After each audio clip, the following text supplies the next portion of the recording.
So when it rains, it pours, and when you're busy, toilets leak. I had a toilet leaking on the floor right about there, and it was actually from the tank bolt being tired. And interestingly, the one on the right was fine, when the left was a little bit rusty, to the point I had to cut it off with a Sawzall carefully. That would be on the upstairs toilet, which I'm not at right now. So I went to buy another hardware kit for the stuff involved in that, and I thought I'd show you something that you would want to know, which is that generally, the normal way to do this is with a long bolt with a big flat head on it, rubber washer, rubber washer, rubber washer, sandwiching your tank and holding your pedestal. These rubber washers here will be the same as those, but these prevent a leak and this prevents a crack. And you'll have a large nut here and a small nut here, and everything's done pretty much to hand tight, just a little past hand tight, because it's porcelain and you don't want to break it. But you also don't want leaks, and that's why you always put the rubber washers there. And there's actually a flat washer here and a flat washer in between your nut and your rubber here. That's just the way it's done.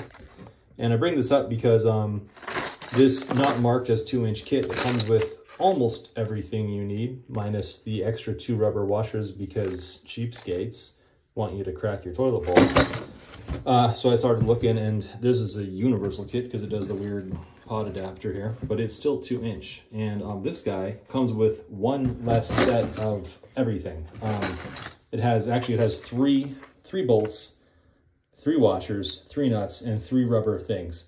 So if you skip one bolt and start getting creative, you still can't do this correctly for most toilets, because apparently on some of these other highfalutin brands, we'll say, they make my knives, not my toilets. They make my guns. Same company? Huh. Anyway, yeah, so yeah, it's crazy that like these brands don't want the extra hardware, and yet like this style, the very, very common ones, if you don't add the extra hardware, you run the risk of the tank floating around or getting a leak or the toilet getting cracked. And I get us on the other side the other way. Not nice of them not to include in the kit everything that you need so that you could truly do any one correctly, because they have the generic here, and yet you would probably have a leak if you use just what was in this box.